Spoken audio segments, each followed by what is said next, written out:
मेरा नाम रजनी है। मैं आज आपको अपनी बेटी के साथ हुए जुल्म की कहानी सुनाने जा रही हूँ। मेरी शादी को 6 साल हो चुके थे, लेकिन मेरे पास अभी तक कोई औलाद नहीं थी। मेरे पति भी बहुत अच्छे इंसान थे। मेरे पति का नाम राजीव था। राजीव के परिवार में राजीव के अलावा उनके माता पिता थे। उनके 3 भाई थे और 2 बहनें। सभी भाइयों की शादी हो चुकी थी। राजीव सबसे छोटे थे और राजीव से छोटी 2 बहनें थीं। दोनों बहनों की भी शादी हो चुकी थी। मेरी सास भी बहुत अच्छी थी। मुझे अपनी ससुराल में बहुत प्यार मिला था। मेरी सास ने कभी मुझे औलाद ना होने का ताना नहीं दिया था। वो तो बस यही कहती थी कि ये सब तो भाग्य के खेल हैं। जिसके भाग्य में जो लिखा होगा उसको वही मिलेगा। किसी को देर से तो किसी को जल्दी। मेरी सास मुझसे कहती कि तुम्हें निराश नहीं होना चाहिए और तुम्हें इंतज़ार करना चाहिए। ईश्वर की देन का सब्र का फल मीठा होता है। और मेरी सास का कहना बिल्कुल ठीक था। मेरी शादी के 6 साल बाद जब मुझे पता चला कि मैं माँ बनने वाली हूँ, तो मेरे घर में खुशियों की लहर जाग उठी। मैंने एक बेटी को जन्म दिया। अपनी बच्ची को मैंने बहुत लाड प्यार से पाला था। जिस दिन मैंने अपनी बेटी को जन्म दिया था, उस दिन मेरा पूरा परिवार बहुत खुश था। मेरी सास ने जब अपनी पोती को गोदी में उठाया तो वो मुझसे कहने लगी कि तुम्हें भगवान ने एक दोस्त दी है। हालांकि मेरी कोई दोस्त नहीं थी। शादी से पहले मेरी जितनी भी दोस्त थी, ये तो सब वक्त के साथ साथ बिछड़ गईं, या फिर कोई ऐसी सच्ची दोस्ती निभा ही नहीं पाई जिसकी मैं तलाश में रहती थी। मैं चाहती थी कि अपने दोस्तों से मैं हर बात शेयर किया करूं, लेकिन मेरी ऐसी कोई दोस्ती नहीं बन पाई थी। जबकि मेरी कोई बहन भी नहीं थी। मैं 3 भाइयों की इकलौती बहन थी। अपनी सास की बात सुनकर मेरे दिल में एक उम्मीद जाग उठी थी। मैंने अपनी सास से पूछा, माँ जी, क्या बेटी भी दोस्त बन सकती है? उन्होंने कहा, हाँ बिल्कुल। माँ बेटी का रिश्ता तो ईश्वर ने बहुत प्यार से बनाया है। बेटी में अगर औरत देखना चाहे तो उसे माँ भी नजर आएगी, बहन भी नजर आएगी और दोस्त भी नजर आएगी। ये बात सुनकर तो मेरी आंखों में आंसू आ गए थे। मेरी खुशी के कोई ठिकाने नहीं थे। मुझे आखिरकार भगवान ने एक दोस्त दे दी थी। मुझे अपनी बेटी के जवान होने का बड़ी बेसब्री से इंतजार था कि कब वो बड़ी होगी और मैं उससे अपनी सारी बातें शेयर किया करूंगी। हम दोनों माँ बेटी खूब एक दूसरे के साथ गप्पे लगाया करेंगे। ये बात सच है कि अगर माता पिता चाहें तो वो अपने बच्चों को दोस्त बना सकते हैं, क्योंकि ये दोस्ती अचानक से पैदा नहीं हो सकती। बचपन से ही हमें अपने बच्चों को दोस्त बनाना पड़ता है। तब कहीं जाकर बड़े होते होते ये रिश्ता और भी ज्यादा मजबूत हो जाता है। मैंने शुरू से ही अपनी बेटी के बहुत नखरे उठाए थे। मैं उसे बहुत प्यार करती थी। कभी ऐसा हुआ ही नहीं था कि उसने मुझे अपने मुंह से कोई चीज मांगी हो और मैं वक्त से पहले ही हर चीज लाकर रख देती थी। मेरे पति भी बहुत अच्छे थे और अपनी बेटी से बहुत प्यार करते थे।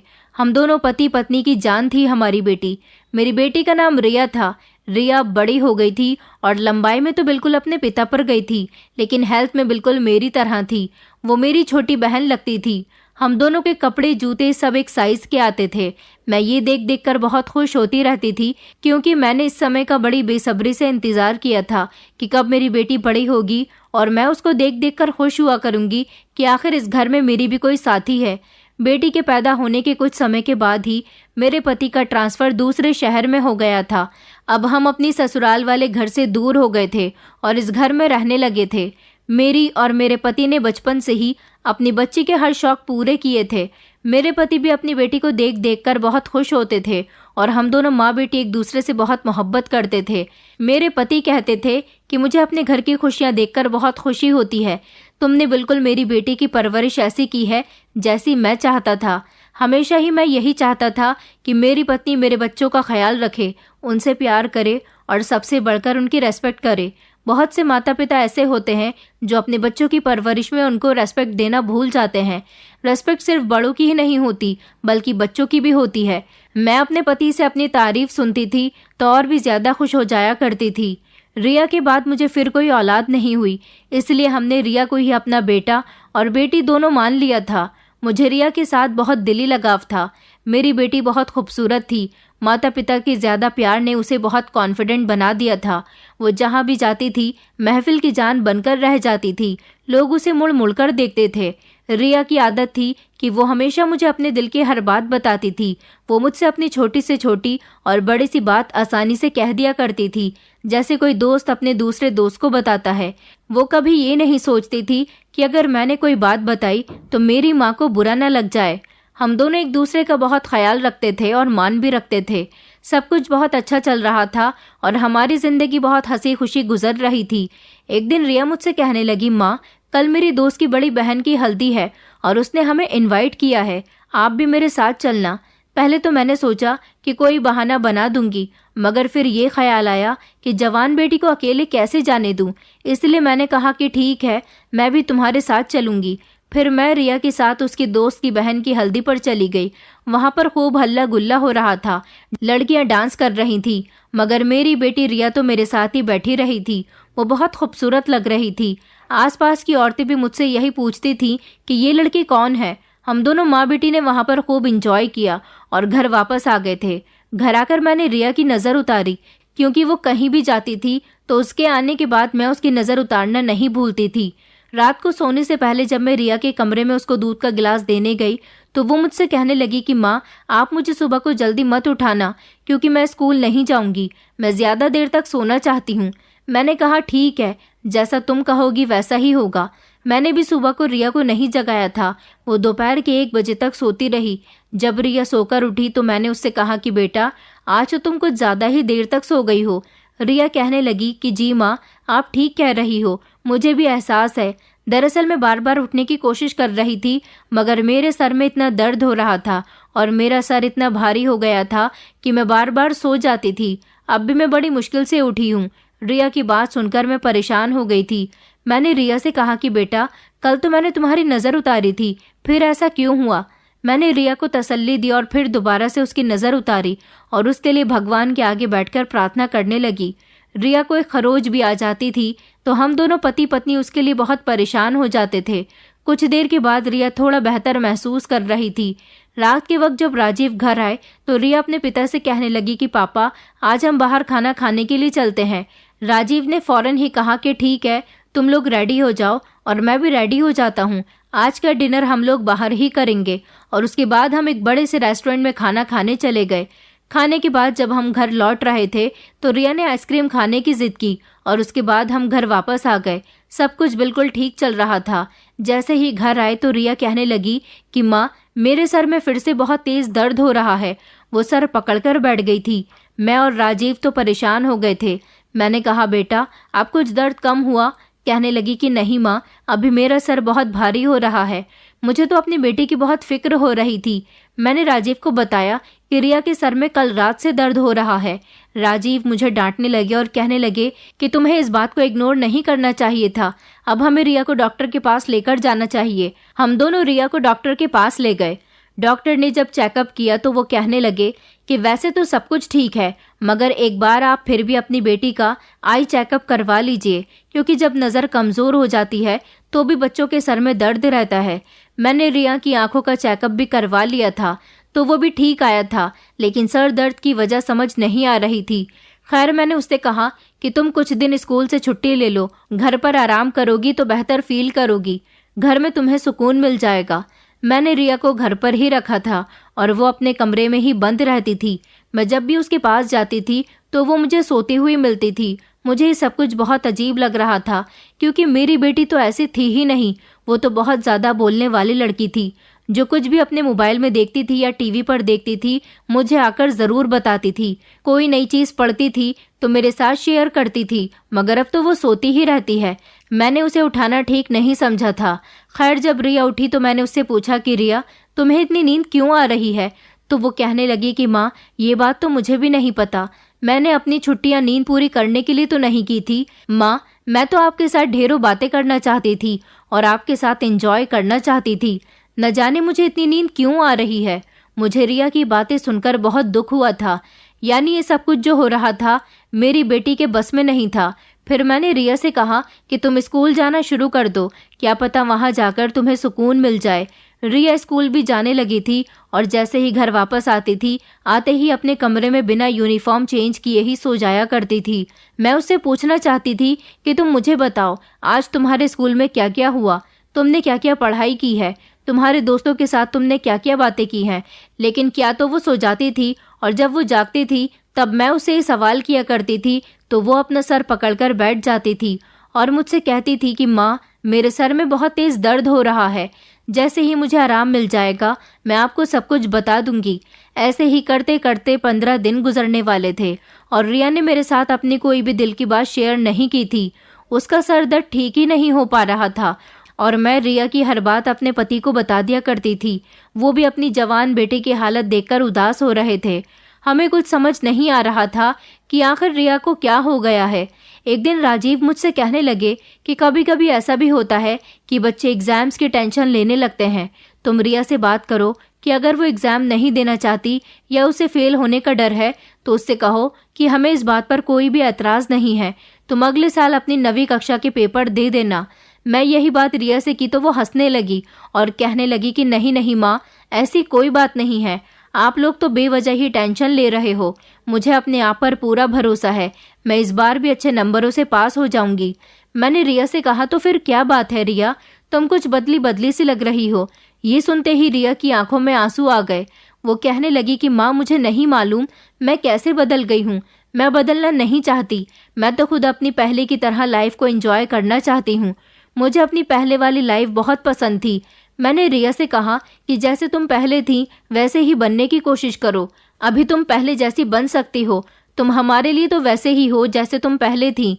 रिया कहने लगी, माँ मैं अपनी पूरी कोशिश करूंगी। इतना कहकर वो उठकर अपने कमरे में चली गई। अब मैं समझ गई थी कि मेरी बेटी की तबीयत तो बिल्कुल ठीक है, उसे कोई बीमारी नहीं है। वो दिमागी तौर पर थोड़ी डिस्टर्ब हो गई है। मैंने रिया से कहा कि बेटी, अगर तुम्हें किसी चीज़ की ज़रूरत हो तो मुझे ज़रूर बताओ, या फिर कोई ऐसी तुम्हारी ख्वाहिश है जो अभी तक पूरी नहीं हुई हो। तो उसने मेरा हाथ पकड़ लिया और कहने लगी कि माँ, आपके और पापा के होते हुए ऐसा कभी हुआ ही नहीं कि कभी मेरी कोई ख्वाहिश पूरी ना हुई हो। मेरे कमरे में जाकर देखिए, मेरी ज़रूरत की हर चीज़ मौजूद है। Laptop, mobile, tablet, TV, AC, नए नए कपड़े, नए नए जूते, मेरे पास तो सब कुछ है माँ। किसी चीज़ की कोई कमी ही नहीं है। अगर होगी तो मैं आपको बता दूंगी। मैंने अंदाज़ा लगाया कि मतलब रिया को किसी चीज़ की ज़रूरत भी नहीं थी, मगर जैसे जैसे दिन गुजरते जा रहे थे मेरे पूरे घर में शोर करने वाली बेटी अब खामोश सी रहने लगी थी। उसने तो अब अपने कमरे से बाहर निकलना भी बंद कर दिया था। मैं जब भी उसके कमरे में जाती थी तो वो मुझसे एक दो बातें करती और लेट कर सो जाती थी। मुझे ऐसा लगता था जैसे वो अब मुझसे बात करना ही नहीं चाहती है। ये सब कुछ देखकर मेरा दिल बहुत दुखता था। आखिर ना जाने मेरी बेटी को क्या हो गया था। मेरी इतनी अच्छी बेटी की क्या हालत बन गई है। मैं चाहती थी कि जल्द से जल्द अपनी बेटी को पहले जैसा कर दूं। मैं और राजीव ने रिया के साथ अपना व्यवहार नोट करना शुरू कर दिया था, लेकिन हमारा व्यवहार तो रिया के साथ पहले जैसा ही था।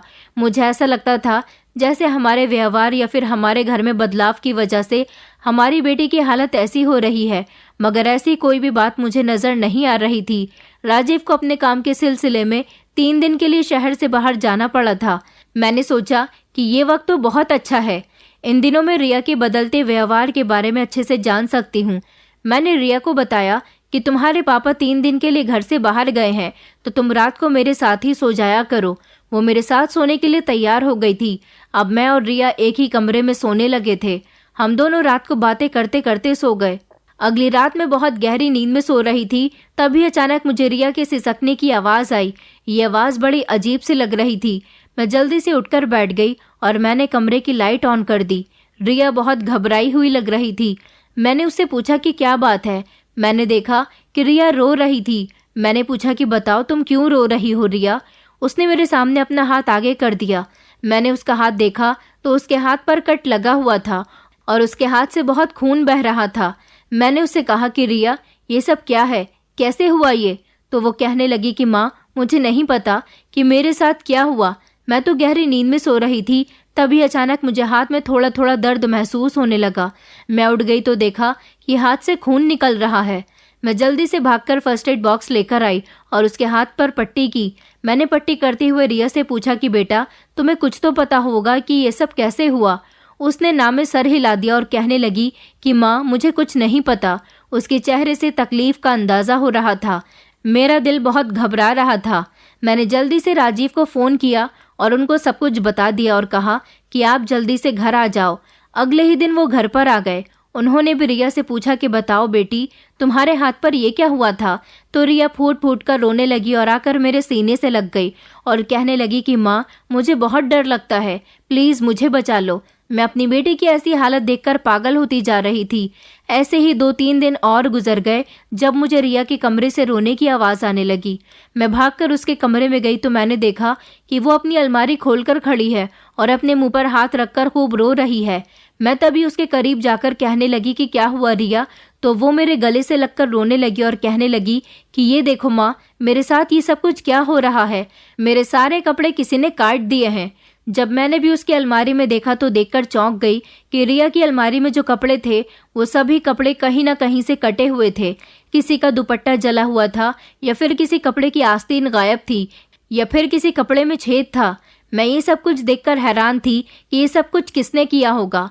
मैंने रिया से पूछा कि ये कैसे हुआ, तो उसने नामे सिर हिला दिया और कहने लगी कि मैं कुछ नहीं जानती, मुझे इसके बारे में कुछ नहीं पता, और खूब रोने लगी। जब रात को राजीव काम से वापस आए तो रिया से पूछा कि बेटा, तुम्हें कुछ तो पता होगा, कमरे में कौन आया था और किसने ऐसा किया? तो वो रोते हुए कहने लगी कि अगर मुझे पता होता तो मैं आपको ज़रूर बता देती। मैंने रिया के सर पर हाथ रखा और कहने लगी कि कोई बात नहीं है बेटा, कपड़े ही तो थे और आ जाएंगे, मैं तुम्हें और नए कपड़े दिलवा दूंगी। मुझे रिया की आंखों में शिकवा नजर आ रहा था। वो कहने लगी माँ, ये मेरे सबसे ज्यादा पसंदीदा कपड़े थे।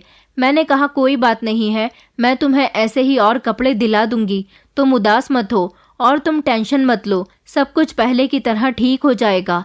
थोड़ी देर के बाद जब मैं अपने कमरे में आई तो राजीव मुझसे कहने लगे कि मैं नहाने जा रहा हूँ, मेरे कपड़े निकाल दो।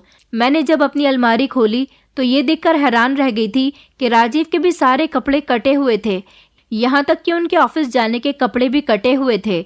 मैंने घबराते हुए राजीव को आवाज़ लगाई, उन्हें सब कुछ दिखाया तो वो कहने लगे कि खामोश हो जाओ, ये बात रिया को पता नहीं चलनी चाहिए, ये सब देखकर वो और भी ज़्यादा परेशान हो जाएगी। इसलिए मैंने इस बारे में किसी को भी नहीं बताया। लेकिन अब ये हमारे घर में रोज़ का काम बन गया था। हर रोज़ हमारे घर में कोई ना कोई नुकसान ज़रूर होता था और ज़्यादातर तो रिया की ही चीज़ें गायब हो जाया करती थी। उसकी कोई भी फेवरेट चीज़ या तो कट जाती थी या फिर टूट जाया करती थी, और फिर उसके कमरे में छोटी मोटी चीज़ें भी गायब होना शुरू होने लगी थी, जैसे उसकी नेल पेंट, फिंगर रिंग्स, उसकी लिपस्टिक, कभी कुछ तो कभी कुछ। वही सब देखकर डिप्रेशन का शिकार होती चली जा रही थी। उसने अपने कमरे से बाहर निकलना छोड़ दिया था, मुस्कुराना छोड़ दिया था। ये सब कुछ हमारे घर की नौकरानी भी देख रही थी। एक दिन नौकरानी ने मुझसे कहा कि दीदी, मैं आपसे एक बात कहना चाहती हूँ, अगर आप नाराज नहीं होंगी तो। मैंने कहा नहीं नहीं, बताओ क्या कहना चाहती हो। तो वो कहने लगी कि मुझे ऐसा लगता है जैसे रिया बेबी पर किसी ने काला जादू करवा दिया है। कहीं ऐसा तो नहीं कि आपकी बेटी पर कोई काला जादू करवा रहा हो, या ऐसा भी हो सकता है कि कोई आपकी बेटी से जलता होगा और इसी जलन की वजह से वो उसको नुकसान पहुंचाकर अपने दिल को सुकून पहुंचाना चाहता हो। मुझे नौकरानी की बात कुछ कुछ सही लग रही थी। मैंने उससे कहा कि हाँ, तुम ठीक कह रही हो, ऐसा भी हो सकता है, और अब मुझे बताओ कि इस परेशानी से अब कैसे निकला जाए। तो वो कहने लगी कि मैं आपको एक तांत्रिक बाबा के पास लेकर चलती हूँ, आप मेरे साथ वहाँ पर चलोगी तो वो आपको सब कुछ बता देंगे कि आखिर आपके साथ ये सब कुछ क्यों हो रहा है। मैंने इस बारे में राजीव को बताया तो वो कहने लगे कि मुझे इन बातों पर विश्वास नहीं है, तुम तो जानती हो ना कि मैं इन मनगढ़ंत बातों पर यकीन नहीं करता। उनकी बात सुनकर मैं खामोश हो गई थी। फिर कुछ ऐसा हुआ कि एक रात हम सब सुकून से सो रहे थे, लेकिन हमें ये नहीं पता था कि हमारी आने वाली सुबह कितनी भयानक होने वाली है। मैं राजीव के ऑफिस जाने के लिए नाश्ता बना रही थी कि अचानक ही रिया के कमरे से चीखों की आवाज़ें आनी शुरू हो गईं। ऐसा लग रहा था जैसे उसने कोई भूत देख लिया हो, और मैं और राजीव भागते हुए उसके कमरे में गए तो ये देखकर हैरान रह गए थे कि रिया शीशे के सामने खड़ी हुई थी और उसके सर के बाल बिल्कुल गायब थे, मतलब कि वो गंजी हो गई थी। मैं उसके पास जाकर कहने लगी कि रिया, ये सब क्या है? तो वो कहने लगी कि माँ, मैं तो अभी अभी सोकर उठी हूँ, मैंने देखा कि मेरे बाल मेरे सर पर नहीं है, बेड पर रिया के बाल पड़े हुए थे, उसके लंबे लंबे घने बाल बेड पर थे। समझ नहीं आ रहा था कि आखिर किसने इतनी बेरहमी से ये सब काम किया। मैंने रिया से कहा कि तुम इतनी गहरी नींद में कैसे सो सकती हो कि किसी ने तुम्हारे बाल काट दिए और तुम्हें पता ही नहीं चला। तो रिया रोते हुए कहने लगी कि माँ, आपकी कसम मुझे कुछ नहीं पता, ये सब कुछ क्या हो रहा है, और मेरे सीने से लगकर कहने लगी कि माँ मुझे बचा लो, प्लीज़ मुझे बचा लो। मैं और राजीव एक दूसरे की तरफ देख रहे थे। इतना ही नहीं, धीरे धीरे मेरे कमरे की अलमारी से मेरे गहने भी गायब होने लगे थे। अब तो राजीव को भी मेरी बात पर यकीन आने लगा था। वो मुझसे कहने लगे तो ठीक है, अगर तुम कहती हो तो हम एक बार उस बाबा के पास चलते हैं, लेकिन मेरा दिल नहीं मानता, क्योंकि मुझे पता है कि ये लोग सिर्फ झूठ बोलते हैं और बेवकूफ़ बनाते हैं और लोगों की मजबूरी का फ़ायदा उठाते हैं। मैंने राजीव से कहा कि मुझे किसी भी चीज़ से कोई मतलब नहीं है, मैं तो बस ये चाहती हूँ कि मेरी बेटी ठीक हो जाए। राजीव भी कहने लगे कि हाँ, मैं भी तो यही चाहता हूँ कि हमारी बच्ची पहले जैसी नॉर्मल हो जाए। मैं और राजीव अपनी बेटी को नौकरानी से एड्रेस लेकर उस बाबा के पास चले गए। जब हमने बाबा को सारी परेशानी बताई और उन्होंने रिया को देखा तो वो कहने लगे कि आपकी बेटी किसी बुरी नज़र के साये में है और किसी ने बदला लेने की चाहत में इस पर काला जादू करवाया है और ये जादू इतना खतरनाक है कि इसमें इसकी जान भी जा सकती है। ये बात सुनकर मैं और राजीव तो जैसे पागल ही हो गए थे। मैंने कहा, बाबा जी, इसका कोई तोड़ तो होगा। तो वो कहने लगा कि सब कुछ ठीक हो जाएगा, मैं सब कुछ ठीक कर दूंगा, बस इस काम के लिए थोड़ा खर्चा ज़्यादा आएगा। हमने कहा, आपको जो करना है कीजिए, हम आपको मुंह मांगी रकम देने के लिए तैयार हैं। उन्होंने कहा, ठीक है, थोड़ा वक्त लगेगा, लेकिन आपकी बेटी पहले की तरह ठीक हो जाएगी। अगले ही दिन मैं और राजीव लाखों रुपए लेकर बाबा के पास पहुंच गए थे। उन्होंने हमें एक पानी दिया और कहने लगे कि ये पानी अपनी बेटी को पिला देना, सब कुछ ठीक हो जाएगा।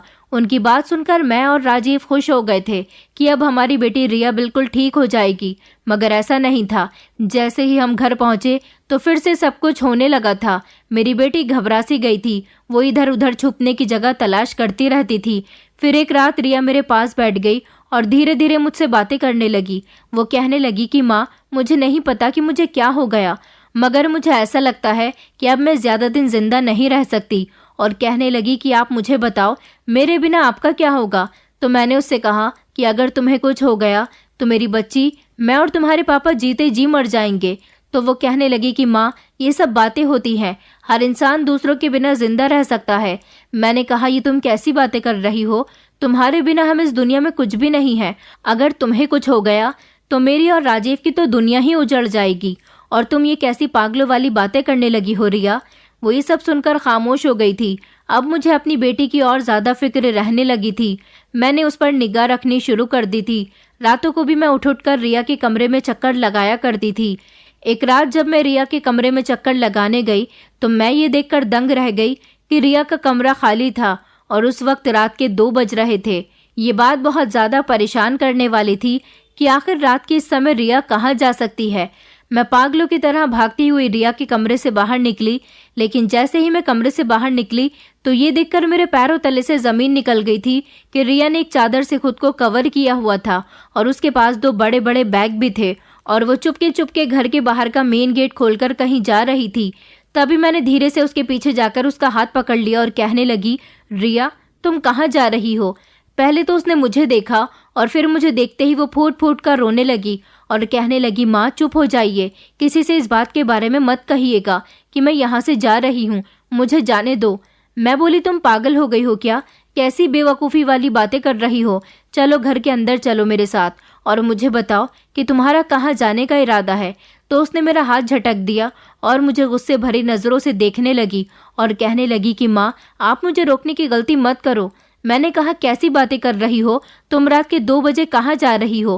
कहने लगी कि मैं आपको इस बात का हक नहीं देती कि आप मुझसे ये सब पूछो, और ये कहते हुए वो बाहर जाने लगी। तभी मैंने उसका फिर से हाथ पकड़ लिया और उसके मुंह पर एक जोरदार थप्पड़ मार दिया और कहा कि पहले मुझे बताओ, तुम कहाँ जा रही हो। तुम्हें इतनी भी शर्म है या नहीं कि मैं तुम्हारी माँ हूँ और तुम मुझसे ये किस अंदाज में बात कर रही हो। तभी रिया ने मुझसे झगड़ा करना शुरू कर दिया और मुझे धक्का दे दिया, जिससे मैं ज़मीन पर गिर पड़ी और वो मुझे धक्का देकर खुद बाहर भागने की कोशिश करने लगी। मैंने जल्दी से चिल्लाना शुरू कर दिया और राजीव को आवाज़ें लगाई। मेरी चीखें सुनकर राजीव भी आ गए। मैंने उनको सब कुछ बता दिया। उन्होंने बाहर निकलकर देखा तो रिया घर से बाहर निकल चुकी थी। राजीव जल्दी से रिया के पीछे पीछे भागे और ज़बरदस्ती उसको घर ले आए। रिया के घर आते ही जल्दी से मैंने घर का दरवाज़ा लॉक कर दिया और हम दोनों ने उसे बहुत प्यार से पूछा कि ये सब तुम क्या कर रही हो। तो वो कहने लगी, अगर आप लोगों ने मुझे घर से बाहर नहीं जाने दिया तो मैं अपनी जान ले लूँगी और आपको मेरी लाश भी नसीब नहीं होगी। हमने कहा, रिया, तुम ये कैसी बातें कर रही हो। उसकी बातें सुनकर मेरा दिल बहुत दुख रहा था, लेकिन फिर हमने रिया को पकड़कर उसके कमरे में बंद कर दिया। मैं और राजीव रिया के सामने बैठ गए और कहने लगे कि कुछ तो बताओ, हम तुमसे बार बार एक ही सवाल कर रहे हैं। उसने कहा कि वो हमसे बात नहीं करना चाहती और कहने लगी कि मेरे कमरे से बाहर निकल जाओ, मैं आप दोनों से कोई बात नहीं करना चाहती, मर जाऊंगी मैं, मुझे सांस नहीं आ रहा है, आप दोनों ने मुझे घर से बाहर जाने से रोक दिया है, देखिए मेरा चेहरा पीला हो रहा है, मुझे बहुत घबराहट हो रही है, मैं मर जाऊंगी। वो बार बार एक ही बात कही जा रही थी। तभी राजीव ने जाकर उसका हाथ प्यार से पकड़ लिया और कहने लगे कि नहीं मेरी बेटी, तुम्हें कुछ नहीं होगा, तुम बिल्कुल ठीक हो, तुम्हारा चेहरा भी बिल्कुल ठीक है, तुम्हारे हाथ भी ठीक है, मुझे बताओ तुम कहाँ जा रही थी। उसने कुछ नहीं बताया और चीखने लगी। चीख चीख कर उसने हम दोनों को अपने कमरे से बाहर निकाल दिया था। राजीव ने सारी रात रिया के कमरे के बाहर बैठकर गुजार दी। वो जागते रहे और रोते रहे, कुछ समझ नहीं आ रहा था कि आखिर क्या हो रहा है। सुबह को जब मैं नाश्ता लेकर रिया के कमरे में गई तो उसने मेरे हाथ से ट्रे लेकर फेंक दी और कहने लगी कि आप यहाँ से दफा हो जाओ, आप मेरी मौत की जिम्मेदार हो। मैंने कहा तुम मरी तो नहीं हो, मेरे सामने बिल्कुल ठीक खड़ी हो, तुम ये कैसी बातें करने लगी हो रिया, तुम्हें क्या हो गया है। वो अजीब अजीब सी बातें करने लगी थी। ये कहने लगी कि मैं ज्यादा दिन जिंदा नहीं रह पाऊंगी। इतना कहकर उसने अपना मोबाइल उठा लिया था और एक नंबर डायल कर कर कहने लगी कि मुझे मेरी माँ ने घर से निकलने नहीं दिया, मगर तुम फिक्र मत करो, मैं तुम तक जरूर पहुंच जाऊंगी। ये बात सुनकर तो मैं दंग ही रह गई थी। मैंने पहले उसके हाथ से मोबाइल छीन लिया और रिया को कमरे में लॉक कर दिया। रिया का मोबाइल मैं अपने साथ ले आई और राजीव से कहने लगी कि रिया किसी से बात करती है, वो किसी से कांटेक्ट में है। राजीव ने मेरे हाथ से मोबाइल ले लिया और ये देखकर हम दोनों के पैरों तले से जमीन निकल गई कि हमारी बेटी ऑनलाइन किसी से चैटिंग करने लगी थी। मेरी बेटी बहुत मासूम थी, वो तो कम उम्र की थी, उसे अपने अच्छे बुरे के बारे में भी पता नहीं था, मगर जो लड़का उसके साथ बातें कर रहा था वो बहुत चालाक लग रहा था। राजीव ने उसके सारे मैसेज पढ़े, उसमें लिखा हुआ था कि वो उससे बहुत प्यार करता है। उसने मैसेज में अपने प्यार के बहुत सारे दावे भी किए हुए थे और कहता था कि मैं तुम्हें बहुत खुश रखूंगा और तुम भी मुझसे प्यार करने लगी हो। लेकिन मेरी बेटी ने मैसेज में बार बार इनकार किया हुआ था कि मैं तुमसे प्यार नहीं करती, मगर वो लड़का यही कहता था कि मैं जानता हूँ कि तुम मुझसे प्यार करने लगी हो। वही सब बातें उसके दिमाग में बैठा रहा था। आखिर मेरी बेटी ने भी एक्सेप्ट कर लिया था कि हाँ वो उससे प्यार करने लगी है। उसके बाद उसने रिया से कहना शुरू कर दिया कि मैं आज तुम्हारी मोहब्बत का इम्तिहान लेना चाहता हूँ, अगर तुम मुझसे मोहब्बत करती हो तो अपना हाथ काट कर दिखाओ। और उसके हाथ काटने की तस्वीर उसके मोबाइल से सेंड हुई नजर आ रही थी। लेकिन जब मैंने रिया के हाथ से खून बहता हुआ देखा था तो मैंने उससे पूछा था कि ये क्या हुआ, तो वो मुकर गई थी। यानी कि वो कट रिया ने जानबूझकर अपने हाथ पर लगाया था और उसने अपने हाथ पर कट लगाकर उस लड़के को फोटो भी भेजी थी। फिर वो लड़का कहने लगा कि अगर तुम मुझसे प्यार करती हो तो अपनी सबसे कीमती चीज को खराब करके मुझे फोटो सेंड करो। रिया ने उसे अपने कपड़े काटने के बाद फोटो सेंड किए। उसने अपने कपड़े तो काटे ही थे और हमारे भी कपड़े काट कर फोटो सेंड कर दिए थे। उसने अपनी सारी कीमती चीजों को तोड़ दिया था, जला दिया था और साथ ही साथ उस लड़के को फोटो सेंड करती थी। उसने इतना सब नुकसान उस लड़के के कहने पर ही किया था। और वो तांत्रिक बाबा, उसने हमें काले जादू के बारे में बताकर हमसे खूब सारे पैसे बटोर लिए थे। रिया सारा दिन उस लड़के से बात करती रहती थी और जब मैं उसके कमरे में जाकर बैठती थी तो वो मुझे यही कहती थी कि मुझे नींद आ रही है। वो सोती नहीं थी, बल्कि मेरे जाने के बाद उस लड़के से फोन पर बातें किया करती थी। उस लड़के का कहना था कि अब तुम मुझसे बहुत प्यार करने लगी हो, अगर तुम मेरे बिना रही तो मर जाओगी, इसलिए अपना घर छोड़कर भाग जाओ और मेरे पास आकर रहने लगो। रिया इस कदर उस लड़के के जाल में फंस चुकी थी कि वो अपना अच्छा बुरा सोचने के काबिल भी नहीं रही थी। वो लड़का उससे जैसा कहता था वो वही किया करती थी। अब हमें सब कुछ समझ आ गया था कि आखिर ये सब कुछ क्या हुआ है और क्यों हुआ है। राजीव ने और मैंने अब समझदारी करते हुए वो सारी चैटिंग और रिया का मोबाइल पुलिस को दे दिया। पुलिस ने उस लड़की को ढूंढ निकाला और उसको गिरफ्तार कर लिया था। तो पता चला कि वो सिर्फ एक ही लड़का नहीं है, बल्कि उनका पूरा गैंग है जो लड़कियों को इस तरह से प्यार के जाल में फंसाकर घर से भाग जाने पर मजबूर करता है। और जब लड़की घर से भाग जाती है तो उनको बेचा जाता है और उनसे धंधे करवाए जाते हैं। उस लड़की को तो पुलिस ने अरेस्ट कर लिया था और उसकी वजह से उसकी गैंग के काफी लड़कों को पुलिस ने पकड़ लिया था। इस तरह से एक बहुत बड़े गिरोह का पर्दाफाश हुआ था। रिया की तबीयत अब बहुत ज्यादा खराब रहने लगी थी। वो उस लड़के को याद करके हर वक्त रोती रहती थी। हमने एक साइकेट्रिस्ट से उसका इलाज करवाया। इलाज के कुछ महीनों बाद जाकर रिया की तबीयत में कुछ सुधार आने लगा था। धीरे धीरे वो संभलने लगी और अब वो मेरा और अपने पापा का बहुत शुक्रिया अदा करती है कि हमने उसको एक बहुत बड़े दलदल में गिरने से रोक लिया था। वो कहती थी कि आप दोनों ने मुझे बचा लिया, मेरी जिंदगी बर्बाद होने से बचा ली। मेरी बेटी अब बिल्कुल ठीक है और अब उसकी उम्र 22 साल है। उसकी पढ़ाई तो इस वजह से खराब हो गई थी, लेकिन मेरी बेटी बहुत खूबसूरत है। मुझे यकीन है कि उसकी शादी किसी अच्छे घर में हो जाएगी। मैं आप लोगों से यही गुजारिश करना चाहूँगी कि आप लोग अपने बच्चों पर कड़ी निगाह रखें। ये ना सोचें कि हमारे बच्चे मासूम हैं। ये बात ठीक है कि हमें ऐसा लगता है कि हमारे बच्चे मासूम हैं, लेकिन ये ना सोचें कि दुनिया के लोग भी मासूम हैं। ये दुनिया बड़ी चालाक है, अपना फ़ायदा करने के लिए किसी की भी ज़िंदगी बर्बाद करने में समय नहीं लगाती। इसलिए अपने बच्चों को बचाकर रखें। आजकल माहौल बहुत ख़राब है। मैं चाहती हूँ जैसा मेरी बेटी के साथ हुआ ऐसा आप लोगों के बच्चों के साथ ना हो। इसलिए आप अपने बच्चों का बहुत बहुत ख्याल रखें। दोस्तों, उम्मीद करती हूँ आपको हमारी कहानी पसंद आई होगी। कहानी पसंद आई है तो वीडियो को लाइक करें, चैनल पर नए हैं तो चैनल को सब्सक्राइब करें और हाँ, नोटिफिकेशन बेल को ज़रूर दबाएं ताकि अगली अपडेट सबसे पहले आपको मिले।